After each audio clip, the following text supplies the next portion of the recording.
Hello everyone, welcome back to my channel Shiksha competition. और रामचंद्र शुक्ल साहित्य का जो इतिहास हम पढ़ रहे हैं, आज हमारी जो क्लास है वो है क्लास नंबर 5। ठीक है, इससे पहले हम 4 क्लास पढ़ चुके हैं, यानी कि आदिकाल को हम कंप्लीट कर चुके हैं। और आज हम यहाँ पर पढ़ने वाले हैं भक्ति काल का प्रकरण फर्स्ट, जो कि सामान्य परिचय के नाम से दिया गया है। ठीक है, यहाँ पर एक पेज बिल्कुल ऐसे ही खाली दे रखा है पूर्व मध्य काल के नाम से।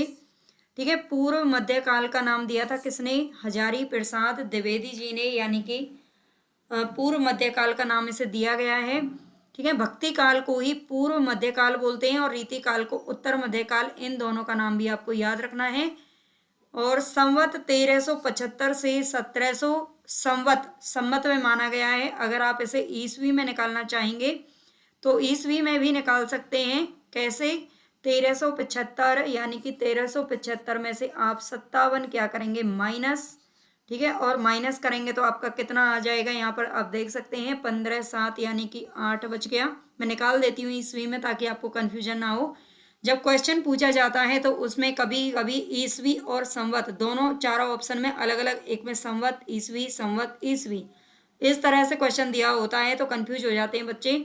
अगर हम ईस्वी में इसे देखें तो 15 7 और यहाँ से गया अगर 6 5, यानी कि 1 और 3 1। ठीक है, यहाँ पर आ जाएगा 1318 और 1700 में से आप संवत यानी कि क्या माइनस करेंगे? उसमें से भी आपको 57 माइनस करना है। और 57 माइनस करेंगे तो कितना आ जाएगा? 17 7, यानी कि 3 बच जाएंगे। ठीक है, 10 में से 7 गए तो कितने बचे? 3। और 9 में से 5 गए तो कितने बचे? 4। और यहाँ पे क्या बच जाएगा? 6 बचेगा और यहाँ पे बचेगा 1। यानी कि अगर हम ईस्वी में बात करें तो रामचंद्र शुक्ल जी ने भक्ति काल का जो समय है वो 1318 से 1643 तक माना है। ठीक है, ये भी बहुत बार क्वेश्चन में पूछा गया है, तो सबसे पहले क्वेश्चन हमें यही मिल गया। चलेंगे आगे, हम नेक्स्ट बिल्कुल हाईलाइट चीज़ों को पढ़ेंगे। यहाँ पर मैंने हाईलाइट कर रखी हैं जो चीज़ें इंपॉर्टेंट हैं, जो क्वेश्चन आ चुके हैं पेपरों में कहीं ना कहीं, उनको हम हाईलाइट करेंगे। हाईलाइट कर रखे हैं मैंने। ठीक है, तो उसी पर हम क्या करेंगे? ज़्यादा फोकस करेंगे, उन्हीं की चीज़ों को पढ़ेंगे। तो सामान्य परिचय के नाम से है ये भी। ठीक है, एक आदिकाल में भी सामान्य परिचय था, तो इसको हम देख लेते हैं, आगे चलते हैं। ये क्या कह रहे हैं? सबसे पहला क्वेश्चन यहीं पर आ जाता है हमारा। देश में मुसलमानों का राज्य प्रतिष्ठित हो जाने पर हिंदू जनता के हृदय में गौरव, गर्व और इतिहास उत्साह के लिए वह अवकाश ना रह गया था। यानी कि जब वीर गाथा काल में उन्होंने देखा था कि वहां पर वीर गाथात्मक कविताएं या फिर रचनाएं की जा रही थी, लेकिन जब देश में मुसलमानों का राज्य यहाँ पर स्थापित हो गया, यानी कि मुसलमान यहाँ पर आ गए थे और जो जनता थी उसके ऊपर वो क्या कर रहे थे? आक्रमण कर रहे थे लगातार। तो अब उससे क्या है कि हिंदू जनता के जो हृदय में अब वो गौरव और गर्व उत्साह पहले जैसा नहीं रह गया था। उसके सामने ही उसके देव मंदिर गिराए जा रहे थे, देव मूर्तियां तोड़ी जाती थी और पूज्य पुरुषों का अपमान होता था।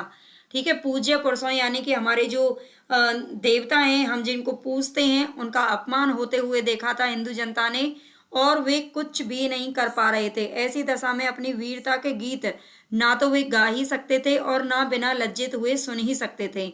आगे चलकर जब मुस्लिम साम्राज्य दूर तक स्थापित हो गया, तब परस्पर लड़ने वाले स्वतंत्र राज्य भी नहीं रह गए थे। ठीक है, जो राज्य आपस में ही पहले लड़ते रहते थे अपने बढ़ाने के लिए अपने साम्राज्य को, है ना, राजा आपस में लड़ते रहते थे, और वो राजा भी अब कहीं ना कहीं खत्म हो चुके थे, उनका शासन भी खत्म हो चुका था, या वो मुस्लिम साम्राज्य की चपेट में आ गए थे। इतने भारी राजनीतिक उलटफेर के पीछे हिंदू जन समुदाय पर बहुत दिनों तक उदासी सी छाई रही।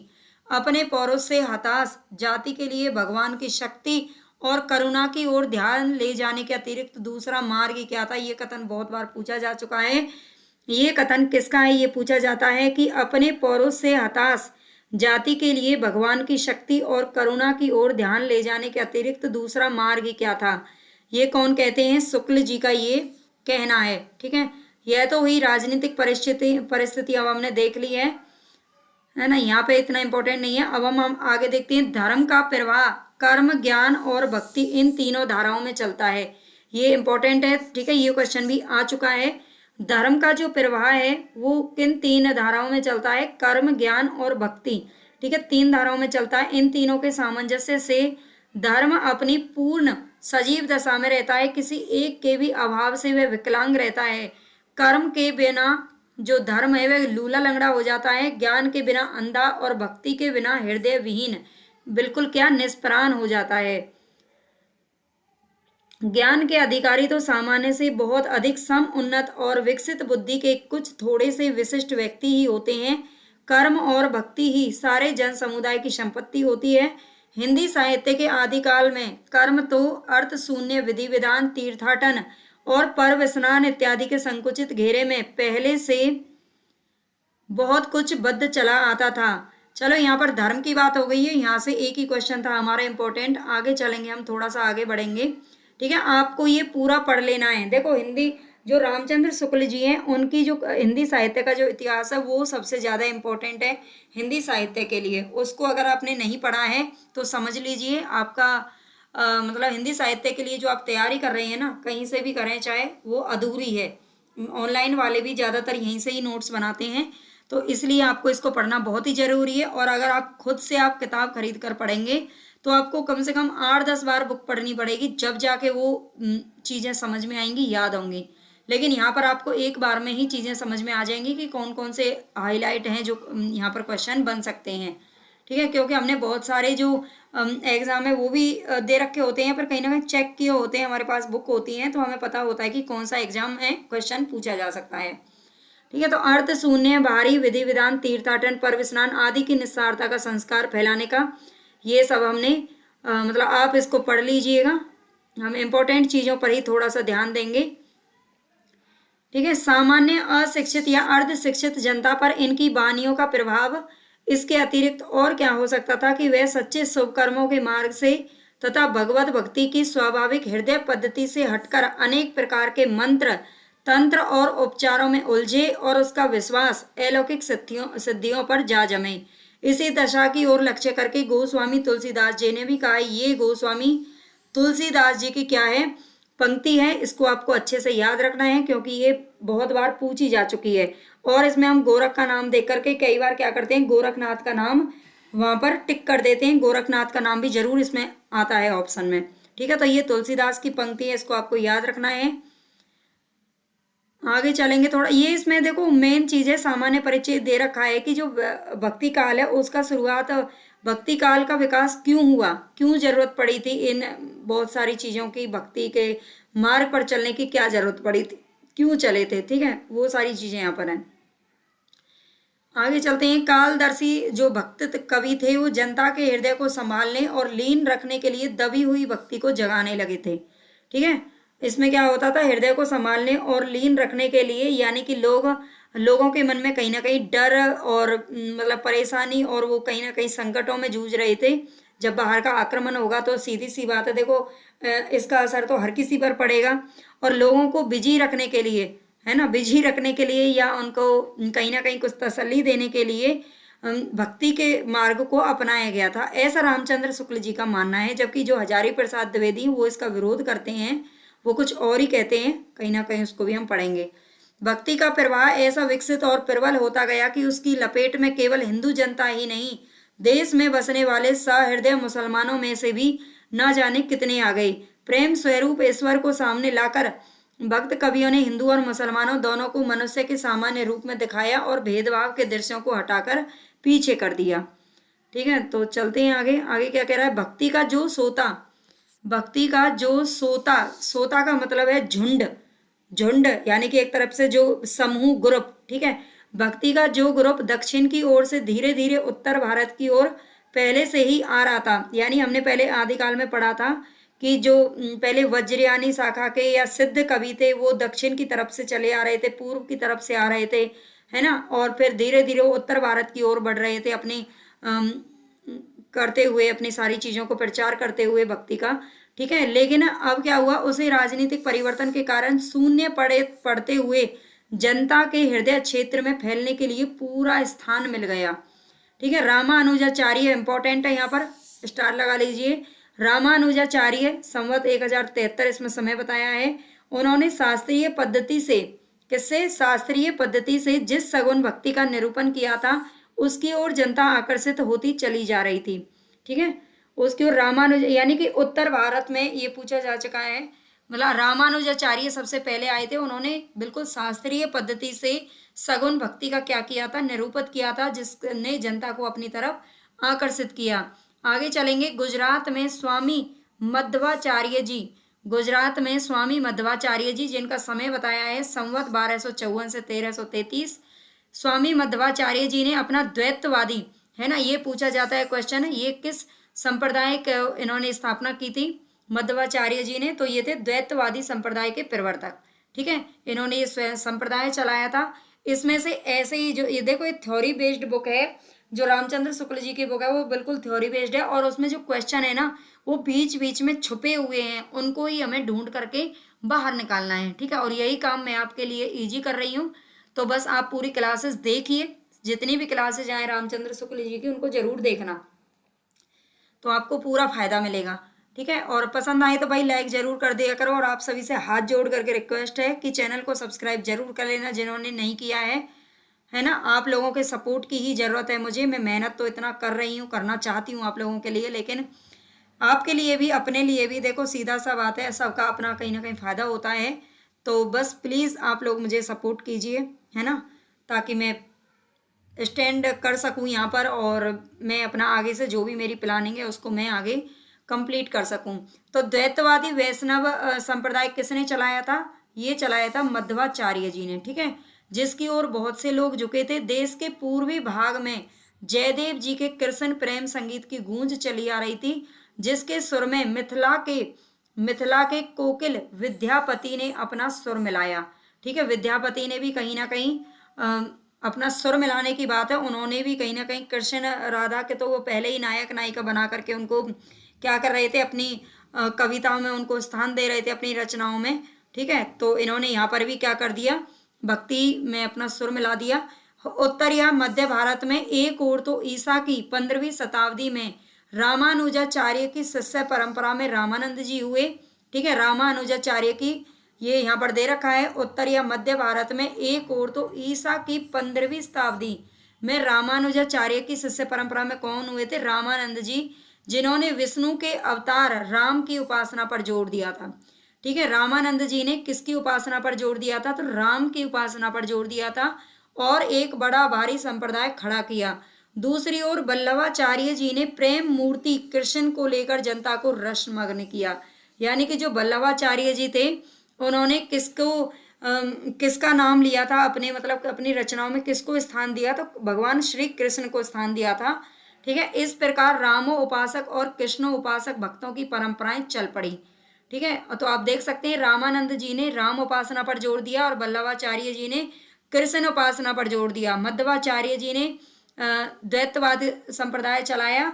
ये सारी चीजें आपको क्या करनी है, क्वेश्चन है ये, एक तरीके से ये क्वेश्चन निकल रहे हैं हमारे, जो हाईलाइट है ना वो समझ लीजिए एक तरीके के क्वेश्चन है। ठीक है, जिनमें आगे चलकर हिंदी काव्य को प्रौढ़ता पर पहुंचाने वाले जगमगाते रत्नों का विकास हुआ था, तो उनको भी हम पढ़ेंगे। इन भक्तों ने ब्रह्म के सत्य और आनंद स्वरूप का साक्षात्कार राम और कृष्ण के रूप में इस बाह्य जगत के व्यक्त क्षेत्र में किया।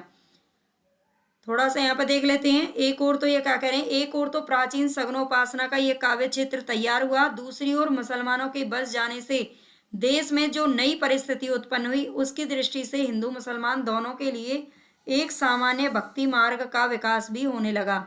उसके विकास के लिए किस प्रकार वीर गाथा काल में ही सिद्धों और नाथपंथी योगियों के द्वारा मार्ग निकाला जा चुका था, यह दिखाया जा चुका है। वज्रयान के अनुयायी अधिकतर नीची जाति के थे। ठीक है, वज्रयान के जो अनुयायी थे वो नीची जाति के थे, अतः जातिवादी की व्यवस्था से उनका असंतोष स्वाभाविक था। ठीक है, नाथ संप्रदाय में भी शास्त्रज्ञ विद्वान नहीं आते थे, ये भी ध्यान रख लेना। ये क्वेश्चन इस तरीके से आता है कि नाथ संप्रदाय में या फिर जो सिद्ध साहित्य था उसमें नीची जाति के विद्वान आते थे या नहीं शामिल थे। ठीक है, तो नाथ संप्रदाय में शास्त्रज्ञ विद्वान नहीं आते थे, यानी कि इसमें जो निम्न जाति के लोग जिनको माना जाता था उनको यहाँ पर स्थान दिया गया था। ठीक है, इस संप्रदाय के कनफट रमते योगी घर के भीतर के चक्रों, सहस्त्रदल, कमल, ईला, पिंगला, नाड़ियों इत्यादि की ओर संकेत करने वाली रहस्यमयी बानियां सुनाकर और करामात दिखाकर अपनी सिद्धि की धाक सामान्य जनता पर जमाए हुए थे। इंपॉर्टेंट क्वेश्चन यहाँ पर लगाइए आप, ये है जो कौन से संप्रदाय के लोग हैं जो अपने मतलब कनफट, जो कानों में बालियां वगैरह पहन करके और घर घर में क्या करते थे, अपनी बानियां सुनाते रहते थे। तो ये थे नाथ संप्रदाय के लोग। ठीक है, ये किसके थे? नाथ संप्रदाय के लोग थे, इनका याद रखना है आपको। इसके बाद चलते हैं, इंपॉर्टेंट चीजें देखेंगे। वे लोगों को ऐसी बातें सुनाते आ रहे थे कि वेद शास्त्र पढ़ने से क्या होता है, बाहरी पूजा अर्चना की विधियां व्यर्थ हैं, ईश्वर तो प्रत्येक के घट के भीतर है, अंतर्मुख साधनाओं से ही वह प्राप्त हो सकता है, हिंदू मुसलमान दोनों एक हैं, दोनों के लिए शुद्ध साधना का मार्ग भी एक है। अब यहाँ से आप देख सकते हो जो नाथ संप्रदाय में जो चीजें बताई गई थी ना, नाथ संप्रदाय से ही जो हमारे आगे कबीरदास जी होंगे निर्गुण भक्ति का काव्य धारा में, तो भक्ति काल जो कबीरदास जी हैं उन्होंने ना नाथ पंथ से ये चीजें ग्रहण की थी। ईश्वर एक है, वो भी ऐसा ही कहते थे, है ना, फिर वो हम सबके भीतर है, उनका भी यही सारा कहना था। तो नाथ संप्रदाय से उन्होंने ये चीज ली है, ये भी क्वेश्चन पूछा गया है बहुत बार।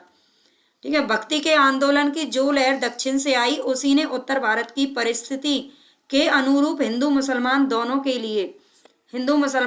के लिए एक सामान्य भक्ति मार्ग की भी भावना कुछ लोगों में जगाई। हृदय पक्ष शून्य सामान्य अंतर साधना का मार्ग निकालने का प्रयत्न नाथपंथी कर चुके थे, ये हम बता चुके हैं। आगे चलते हैं। महाराष्ट्र देश के मतलब अलग अलग देश कहते थे पहले राज्यों को, हालांकि ये राज्य ही है, महाराष्ट्र है। ठीक है, महाराष्ट्र देश के प्रसिद्ध भक्त हुए थे नामदेव। ठीक है, भक्ति इसमें सबसे पहले नाम आता है भक्ति काल में नामदेव का। तो नामदेव का आप समय याद रखना है, संवत 1328 से 1408 ईस्वी संवत है ये। उन्होंने हिंदू मुसलमान दोनों के लिए एक सामान्य भक्ति मार्ग का भी आवाज दिया था। उसके पीछे फिर कबीरदास ने विशेष तत्परता के साथ एक व्यवस्थित रूप में यह मार्ग निर्गुण पंथ के नाम से चलाया था। ठीक है, तो सबसे पहले यहाँ पर हमारा इंपॉर्टेंट यही है, नामदेव के लिए भेदभाव को निर्दिष्ट करने वाले उपासना के बाहरी विधानों को अलग रखकर उन्होंने अंतः साधना पर जोर दिया। किसने दिया था भाई? पहले कबीर के लिए नाथपंथी जोगी बहुत कुछ रास्ता निकाल चुके थे। भेदभाव को निर्दिष्ट करने वाले उपासना के बाहरी विधानों को अलग रखकर उन्होंने अंतः साधना पर जोर दिया। मतलब हमें पूजा पाठ करनी चाहिए, लेकिन किसी बाहरी उस जगत को छोड़ करके हमें अंदर से ही करनी चाहिए, अंतर साधना पर जोर दिया था। पर नाथपंथियों की अंतर साधना जो थी वो हृदय पक्ष शून्य थी। ठीक है, उसमें प्रेम तत्व का अभाव था, प्रेम नहीं था उसके अंदर। कबीर ने यद्यपि नाथपंथ की बहुत सी बातों को अपनी वाणी में जगह दी है, पर यह बात उन्हें खटकी, इसका संकेत उनके ये वचन देते हैं। ये पंक्तियां आप याद कर लेना, ये किसकी हैं? कबीरदास जी की पंक्ति यहाँ पर दे रखी हैं। झिलमिल झगड़ा झूलते बाकी रही ना काहू, गोरख अटके कालपुर कौन कहावे साहू, बहुत दिवस ते हिंडिया सुन्नी समाधि लगाई, करहा पड़िया गाड़ में दूरी परा पछताई। ठीक है, करह का मतलब हाथी का बच्चा है और हठयोग की क्रिया करने वाला, दोनों है करह का मतलब। ये उनकी पंक्ति है, इंपॉर्टेंट है, इनको याद रख लेना। कबीर ने जिस प्रकार एक निराकार ईश्वर के लिए भारतीय वेदांत का पल्ला पकड़ा, ठीक है, एक निराकार ईश्वर के लिए उन्होंने कहाँ से इस चीज को लिया है, ग्रहण किया है, तो भारतीय वेदांत से लिया है। ठीक है, उसी प्रकार उस निराकार ईश्वर की भक्ति के लिए सूफियों का प्रेम तत्व लिया। मोस्ट इंपॉर्टेंट क्वेश्चन है ये, और अपना निर्गुण धूमधाम से निकाला। बात यह थी कि भारतीय भक्ति मार्ग साकार और सगुण रूप को लेकर चला था। निर्गुण और निराकार ब्रह्म भक्ति या प्रेम का विषय नहीं माना जाता। इसमें कोई संदेह नहीं कि कबीर ने ठीक मौके पर जनता के उस, मोस्ट इंपॉर्टेंट यहाँ पर लगाइए आप, ये पूछा जाता है ये कथन आपको देकर के कि ये कथन किसका है। इसमें कोई संदेह नहीं कि कबीर ने ठीक मौके पर जनता के उस बड़े भाग को संभाला जो नाथपंथियों के प्रभाव से प्रेम भाव और भक्ति रस से शून्य और शुष्क पड़ता जा रहा था। ठीक है, ये यहाँ तक है, और ये मोस्ट इंपॉर्टेंट है, डबल ट्रिपल स्टार लगाइए, पूछा जा सकता है।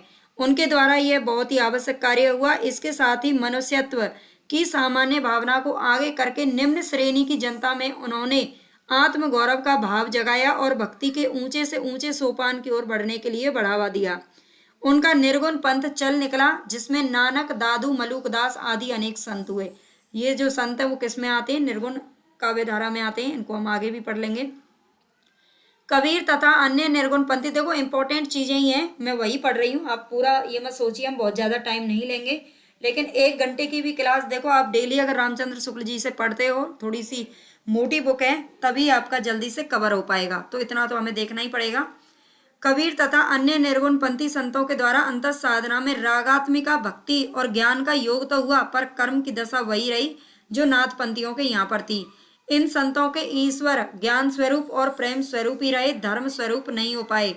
ईश्वर के धर्म स्वरूप को लेकर, उस स्वरूप को लेकर जिसकी, ये इंपॉर्टेंट नहीं है, चलते हैं आगे।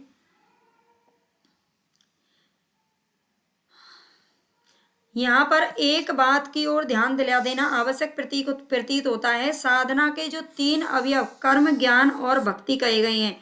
हो सकता है ये पेज थोड़ा सा आपको धुंधला दिखाई दे रहा हो, लेकिन आप सुन लेना मैं क्या बोल रही हूँ, ठीक है। यहाँ से आप चाहें तो देखो नोट्स भी बहुत अच्छे से बना सकते हो, जो चीजें हाईलाइट है आप उनको अपने पास नोट कर सकते हो, ठीक है। कर्म ज्ञान और भक्ति कहे गए हैं, वे सब काल पाकर दोषग्रस्त हो सकते हैं। कर्म अर्थ शून्य विधि विधानों से निकम्मा हो सकता है, ज्ञान रहस्य और गुहा की भावना से पाखंड पूर्ण हो सकता है, और भक्ति इंद्रियों उपभोग की वासना से कलुषित हो सकती है, ठीक है। भक्ति की निष्पत्ति श्रद्धा और प्रेम के योग से होती है। भक्ति और श्रद्धा लोभ प्रीति, इस तरह के जो रामचंद्र शुक्ल जी ने अपनी कविताएं निबंध लिखे हैं, उनमें ये सारी चीजें उनके अंदर भी मिलती हैं हमें, ठीक है। भक्ति की निष्पत्ति श्रद्धा और प्रेम के योग से होती है। ये कथन किसका है, ये पंक्ति किसकी है, तो ये किसकी है भाई, रामचंद्र शुक्ल जी की, याद रखना है। जहां श्रद्धा या पूज्य बुद्धि का अवयव जिसका लगाव धर्म से होता है छोड़कर केवल प्रेम लक्षणा भक्ति ली जाएगी, वहां वे अवश्य विलासिता से ग्रस्त हो जाएगी। आगे चलते हैं।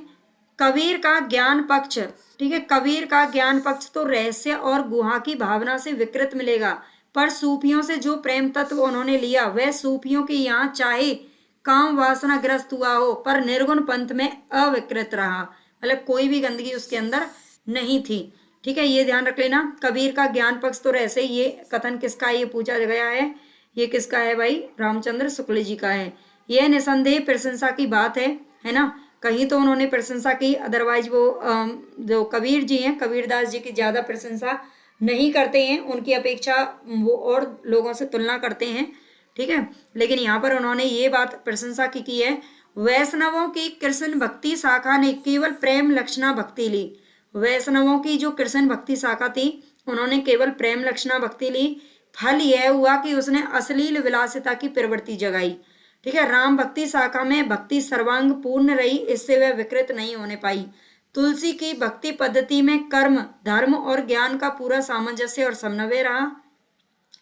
इधर आजकल अलबत्ता कुछ लोगों ने कृष्ण भक्ति शाखा के अनुकरण पर उसमें भी माधुर्य भाव का गुहार ऐसे घुसाने का उद्योग किया हुआ है। कृष्ण भक्ति शाखा के अनुकरण पर, यानी कि वो समझते हैं कृष्ण और राधा को इस तरह से हर जगह नायक नायिका के रूप में उनको पेश करना, उनके बारे में ये इस तरह की बातें, मतलब बहुत सी चीजें होती हैं, नहीं पता है कि वास्तविकता क्या थी। देखो कल भी मैं बता रही थी कि वास्तविकता क्या थी कोई नहीं जानता है, लेकिन जो कवि और जो इस तरह के जो भी हमारे आचार्य वगैरह जो भी रहे हैं, लेखक वगैरह, उन्होंने कहीं ना कहीं देखो इनके माधुर्य भाव को ज्यादा उसमें क्या रखा है, प्रस्तुत किया है, और उससे ऐसा लगता है कि कृष्ण राधा का कहीं ना कहीं एक ऐसा जो भगवान के रूप में हम उनको पूजते हैं, एक अलग ही उनका भाव है जो मन में जागता है बहुत से लोगों के में, जो कि गलत है, ठीक है। तो जिससे कि सखी संप्रदाय निकल पड़े हैं, ठीक है। ये कह रहे हैं किसके, कृष्ण भक्ति शाखा के अनुकरण पर उसमें भी माधुर्य भाव का गुहार ऐसे घुसाने का उद्योग किया गया है, जिससे सखी संप्रदाय निकल पड़े हैं और राम की भी तिरछी चितवन और बाकी अदा के गीत गाए जाने लगे हैं, ठीक है। इन चीजों का कहीं ना कहीं रामचंद्र शुक्ल जी एक तरीके से विरोध कर रहे थे, है ना। आगे चलते हैं। यह सामान्य भक्ति मार्ग एकेश्वरवाद का एक निश्चित स्वरूप लेकर के खड़ा हुआ। एकेश्वरवाद यानी कि एक ही ईश्वर है, जो कभी ब्रह्मवाद की ओर ढलता था और कभी पैगंबरी खुदावाद की ओर। यह निर्गुण पंथ के नाम से प्रसिद्ध हुआ, ठीक है। ये किसके नाम से, निर्गुण पंथ के नाम से प्रसिद्ध हुआ। इसमें एक ईश्वर पर बल दिया गया, ठीक है। इसकी ओर ले जाने वाली सबसे पहली प्रवृत्ति जो लक्षित हुई वह ऊंच नीच और जाति पाति के भाव का त्याग और ईश्वर की भक्ति के लिए मनुष्य मात्र के समान अधिकार का स्वीकार था। मोस्ट इंपॉर्टेंट है यहाँ पर। सबसे पहले जो निर्गुण भक्ति थी उसमें किस चीज के त्याग की बात कही गई है, तो वह ऊंच नीच और जाति पाति के भाव का क्या करता है, त्याग करने को बोलता है। ईश्वर की भक्ति के लिए मनुष्य के हर किसी के पास समान अधिकार को स्वीकार करता है। इस भाव का सूत्रपात भक्ति मार्ग के भीतर महाराष्ट्र और मध्य प्रदेश में नामदेव और रामानंद जी के द्वारा किया गया। ठीक है, निर्गुण भक्ति का जो सूत्रपात है वो किसके द्वारा किया गया था, तो महाराष्ट्र में नामदेव और मध्य प्रदेश में रामानंद जी के द्वारा। ठीक है, महाराष्ट्र देश में नामदेव का जन्मकाल शक संवत 1192 और मृत्यु काल शक संवत 1272 प्रसिद्ध है। ये दक्षिण के नरूसी बमनी यानी कि सतारा जिला के दर्जी थे। कौन? नामदेव की बात हो रही है। जो नामदेव थे दक्षिण के नरूसी बमनी सतारा जिले के दर्जी थे।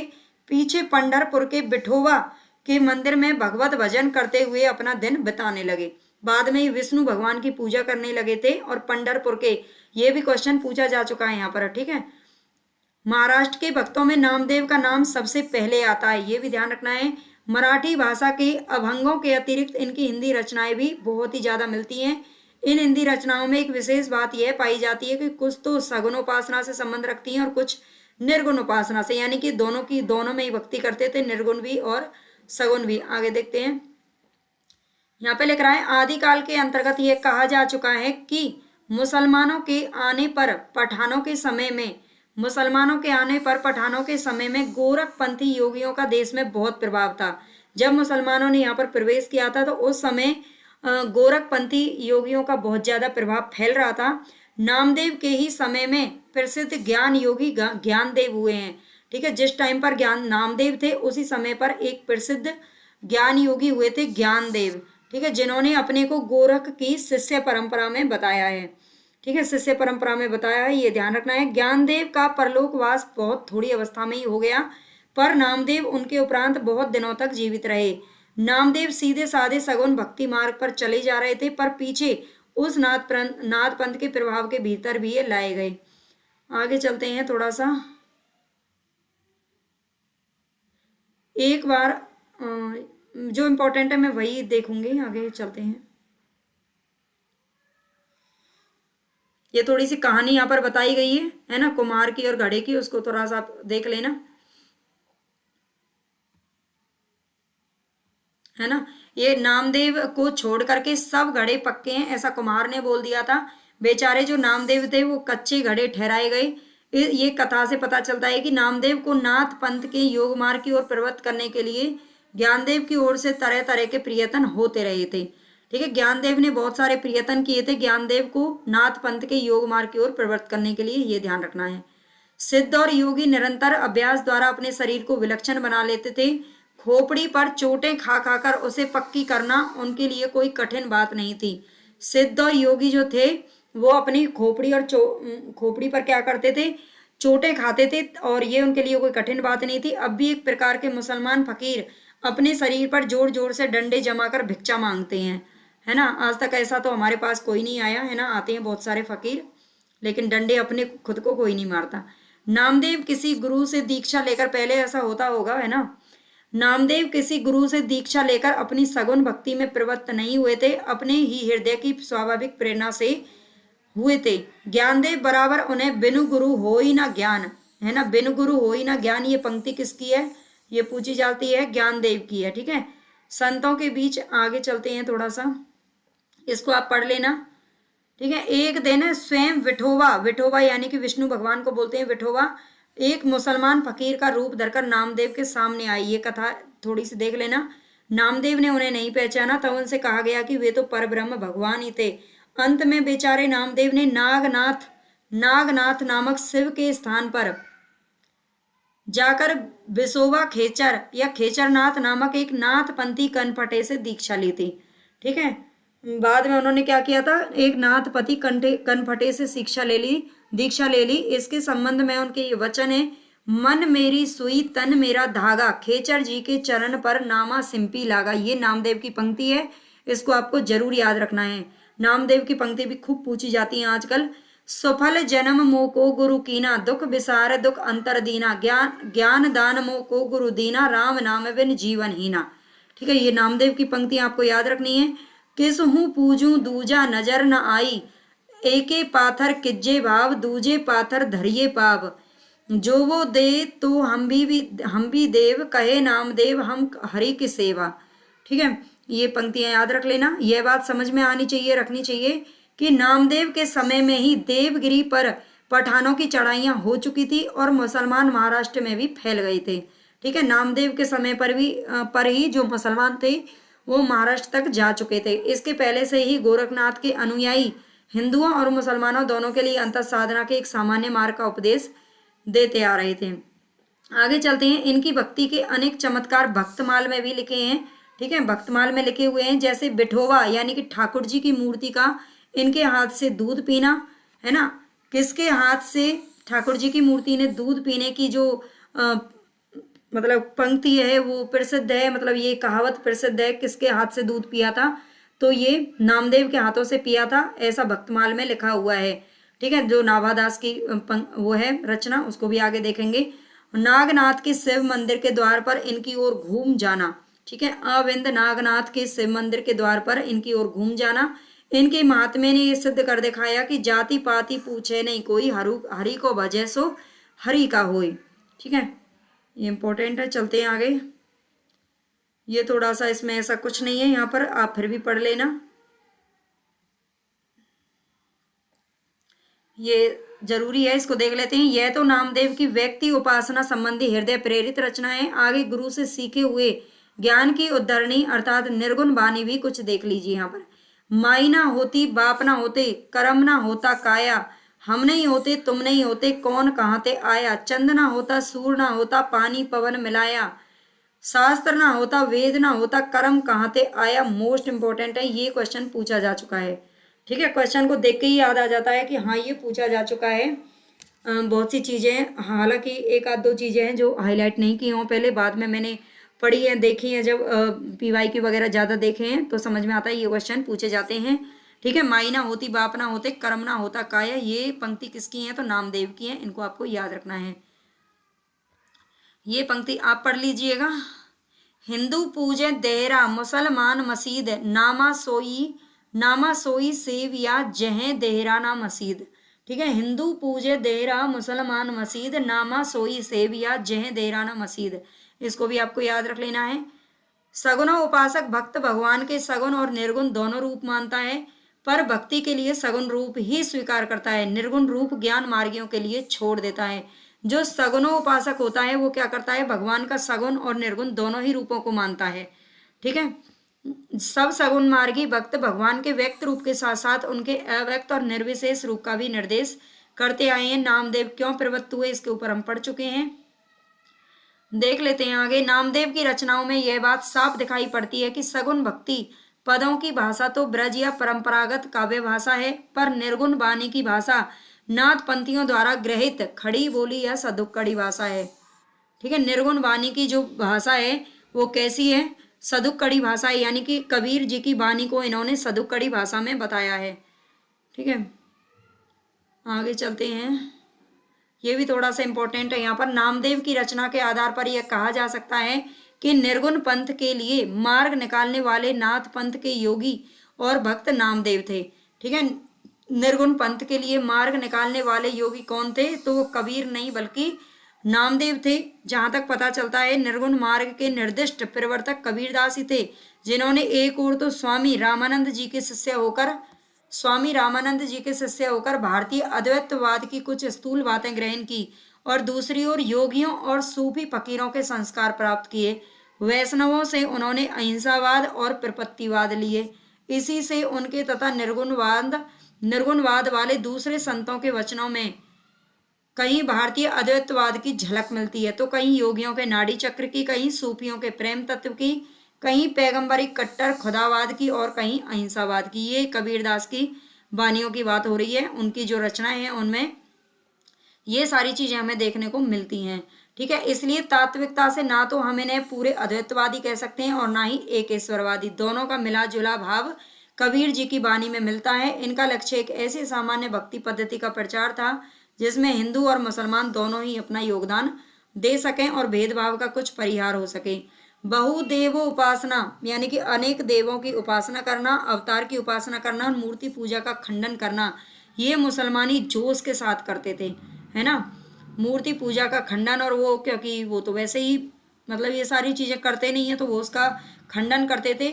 और मुसलमानों की कुर्बानी, है ना, मुसलमानों की कुर्बानी यानी कि जो हिंसा वो करते थे, कुर्बानी देते थे किसी जानवर की देते हैं ना, नमाज रोजा आदि की असारता दिखाते हुए ब्रह्म माया जीव अनहद नाद सृष्टि प्रलय आदि की चर्चा पूरे हिंदू ब्रह्म ज्ञानी बनकर के करते थे, है ना। ब्रह्म ज्ञानी बन जाते थे हिंदू जब उनको ये सारी चर्चा करनी होती थी। तो दोनों ही एक दूसरे के कहीं ना कहीं विरोध में तो पहले से ही रहते हैं।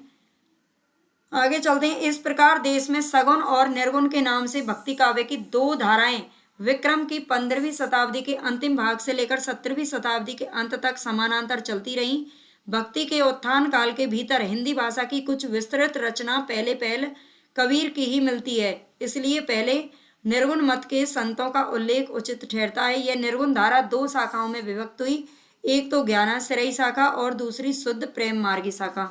ठीक है, जो निर्गुण धारा है वो दो शाखाओं में बट गई थी, ज्ञानाश्रयी शाखा और दूसरी शुद्ध प्रेम मार्गी शाखा। प्रेम मार्गी शाखा में सूफियों की थी और ज्ञानाश्रयी शाखा में जो निर्गुण धारा थे, निर्गुण वाले थे, मतलब जो भगवान को ईश्वर को नहीं पूछते थे, उनकी थी ज्ञानाश्रयी शाखा जिसमें कबीर नामदेव वगैरह ये सारे हुए हैं।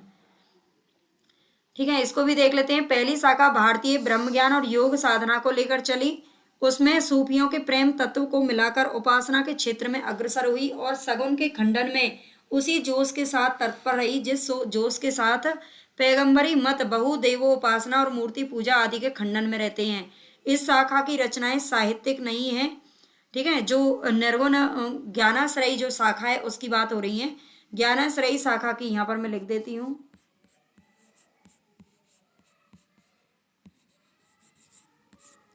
ज्ञानाश्रयी शाखा की जो साहित्य रचनाएं हैं वो साहित्यिक नहीं है, फुटकल दोहों या पदों के रूप में है, जिनकी भाषा और शैली अधिकतर अव्यवस्थित और ऊट पटांग है।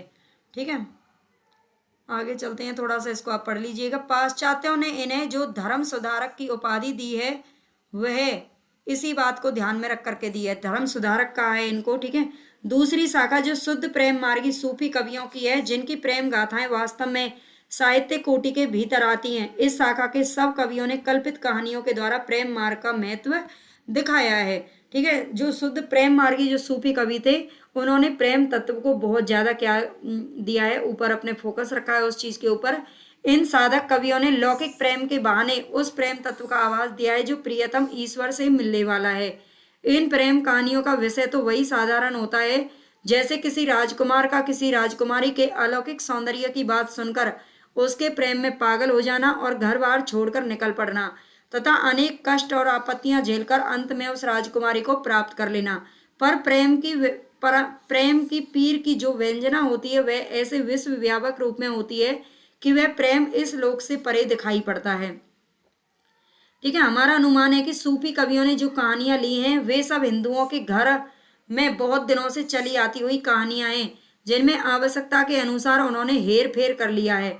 ठीक है, वो कहते हैं कि हिंदुओं के घर में जो प्रेम कहानी सूफी कवियों ने अपनी रचनाओं में दिखाई हैं वो हिंदुओं के घरों में तो बहुत पुराने समय से चली आ रही हैं। ठीक है, और कहानियों का जो मार्मिक आधार है वो क्या है, हिंदू है। मनुष्य के साथ पशु पक्षी और पेड़ पौधों को भी सहानुभूति सूत्र में बद्ध दिखाकर एक अखंड जीवन समष्टि का भाव आवाज देना हिंदू प्रेम कहानियों की विशेषता है। मनुष्य के घोर दुख पर वन के वृक्ष भी होते हैं, पक्षी भी संदेश से पहुंचाते हैं, यह बात इन कहानियों में मिलती है। ठीक है, आगे थोड़ा सा देखते हैं। दिल्ली के बादशाह सिकंदर शाह संवत दे रखा है इसमें। इनके समय में कवि ईश्वर दास ने लिखी थी सत्यवती कथा। ठीक है, सत्यवती कथा किसके द्वारा लिखी गई है, तो ये ईश्वर दास ने लिखी है। इस नाम की एक कहानी दोहे और चौपाइयों में लिखी गई थी। ठीक है, सत्यवती कथा किसमें लिखी गई है, तो दोहे और चौपाइयों में लिखी गई है, जिसका आरंभ तो व्यास जन्मेजय के संवाद से पौराणिक ढंग पर होता था, पर जो अधिकतर कल्पित स्वच्छंद और मार्मिक मार्ग पर चलने वाली है। वनवास के समय पांडवों को मार्कंडेय ऋषि मिले थे जिन्होंने ये कथा सुनाई थी। इसमें यहाँ पर कथा दे रखी है। मथुरा के राजा चंद्रोदय को कोई संतति नहीं थी, मतलब संतान नहीं थी उनके कोई भी। शिव की तपस्या करने पर उनके वर से राजा को सत्यवती नाम की एक कन्या हुई। उन्होंने क्या किया, मथुरा के राजा थे चंद्रोदय, उनके कोई संतान नहीं थी, और उन्होंने शिव की भक्ति की, और उसके बाद उनको एक बेटी पैदा हुई जिसका नाम था सत्यवती। और जब वह थोड़ी सी बड़ी हुई, है ना, तब नित्य एक सुंदर सरोवर में स्नान करके शिव का पूजन करती थी। वो लड़की जो पैदा हुई थी कन्या, वो जब थोड़ी सी बड़ी हो गई तो वो वहां पर एक सरोवर में स्नान करके नहाती थी और भगवान की पूजा करती। उसके बाद इंद्रपति नामक एक राजा के 4 पुत्र थे, है ना।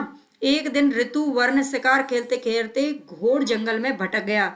इसमें जो नायिका है उसका नाम सत्यवती है और नायक है उसका नाम है ऋतुवर्ण। ठीक है, ये इंपॉर्टेंट है, यहाँ से आप याद रख लेना। और ये कथा भी एक बार ना पूरी पढ़ लो ताकि आपको यहाँ से कोई भी क्वेश्चन गलत ना हो, ये पूछे जाते हैं। एक स्थान पर उसे एक कल्प वृक्ष दिखाई पड़ा जिसकी शाखाएं 30 कोस तक फैली हुई थी। उस पर चढ़कर चारों ओर दृष्टि दृष्टि दौड़ाने पर उसे एक सुंदर सरोवर दिखाई पड़ा जिसमें कई कुमारियां स्नान कर रही थी। वह जब उतरकर वहां पर गया तो सत्यवती को देखकर मोहित हो गया। कन्या का मन भी उसे देख करके कुछ डोल गया। ऋतुवर्ण जब उसकी ओर एकटक ताकता रह गया तब सत्यवती को क्रोध आ गया और उसने यह कहकर कि एक चित्त हमें चित्तवे जस जोगी चित लोग जोग धर्म न जानसी पापी कैसी कौन ते लोग, साप दे दिया कि तू कोढ़ी और व्याधिग्रस्त हो जा, व्याधि यानी कि बीमारियों से पीड़ित हो जा।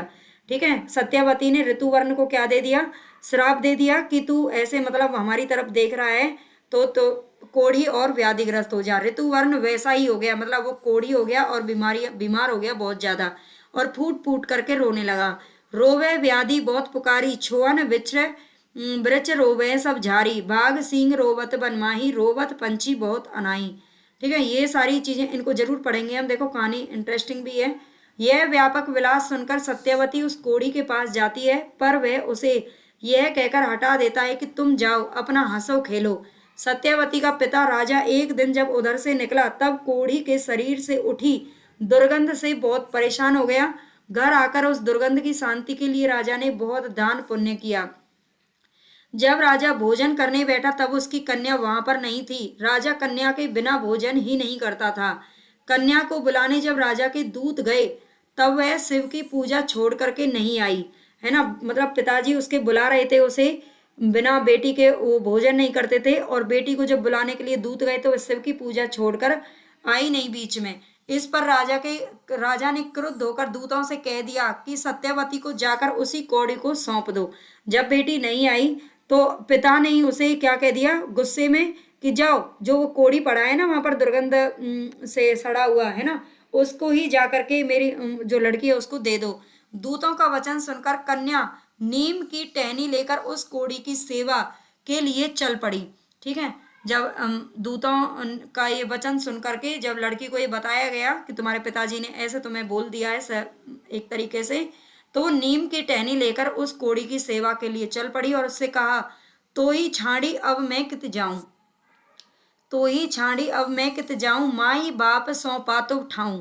ठीक है, माई बाप सौंपा तुम ठाऊं। कन्या प्रेम से उसकी सेवा करने लगी और एक दिन उसे कंधे पर बिठाकर सत्यवती तीर्थ स्थान कराने ले गई जहां बहुत से देवता मुनि किन्नर आदि निवास करते थे। वहां जाकर सत्यवती ने कहा यदि मैं सच्ची सती हूं तो रात हो जाए। इस पर चारों ओर घोर अंधकार छा गया। सब देवता तुरंत सत्यवती के पास दौड़े आए। सत्यवती ने उनसे ऋतुपर्ण को सुंदर शरीर प्राप्त करने का वर मांग लिया, है ना। व्याधिग्रस्त ऋतुपर्ण ने तीर्थ में स्नान किया और उसका शरीर बिल्कुल पहले की तरह सुंदर हो गया, निर्मल हो गया।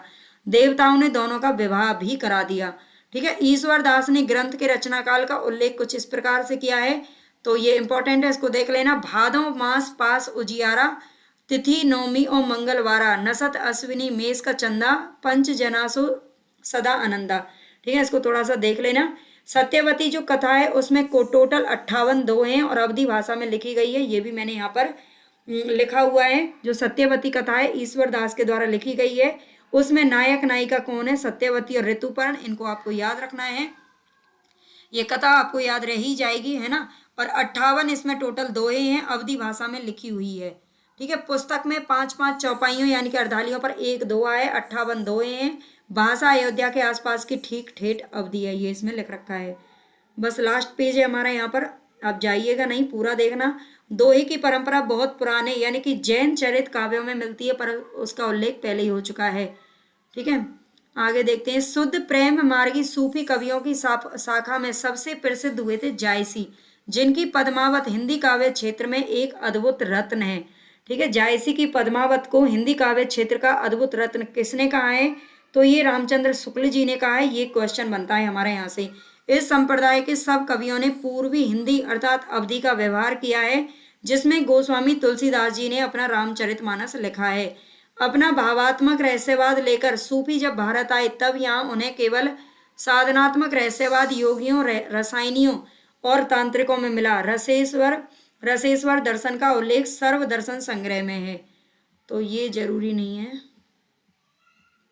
बस हमारे यहाँ पर खत्म हो चुका है, ये हमारा कंप्लीट है। सामान्य परिचय हम देख चुके हैं। आई होप आपको समझ में आया होगा। देखो, आप यूजीसी नेट या टीजीटी पीजीटी किसी की भी अगर तैयारी कर रहे हैं तो आप प्लीज़ चैनल को सब्सक्राइब जरूर कर लेना मेरे को, है ना। और यहाँ से आपको काफ़ी कुछ हेल्प मिल जाएगी आपके पढ़ने में, है ना। और ये सारी चीज़ें हैं। हम कंप्लीट टीजीटी पीजीटी के प्रैक्टिस सेट भी देखेंगे। अभी जो गद्य विधाओं की क्लास है वो 11:30 बजे आती है, सुबह 11:30 बजे 12 बजे के बीच में रिकॉर्डेड क्लास, तो उसको भी आप देख सकते हैं। देखो, रिकॉर्डेड क्लास में एक तो टाइम वेस्ट कम होता है। अगर मैं यही लाइव लेने लग जाती ना तो 1 घंटे से भी ऊपर हो जाता, है ना। बीच में जब बच्चे क्वेश्चन पूछते हैं तो उनका जवाब कहीं ना कहीं देना ही पड़ता है, तो इसलिए रिकॉर्डेड क्लास अभी ठीक है। वैसे कोशिश कर रही हैं, उसके लिए मुझे थोड़ा सा आपका सपोर्ट चाहिए। अगर लाइव क्लास आप चाहते हैं तो प्लीज़ ज़्यादा से ज़्यादा आप सब्सक्राइब और सपोर्ट करिए, ताकि मैं कुछ सुविधाएं जुटा सकूं। बस इतनी सी आपसे विनती है, और चलते हैं। बस आज के लिए इतना ही काफ़ी है।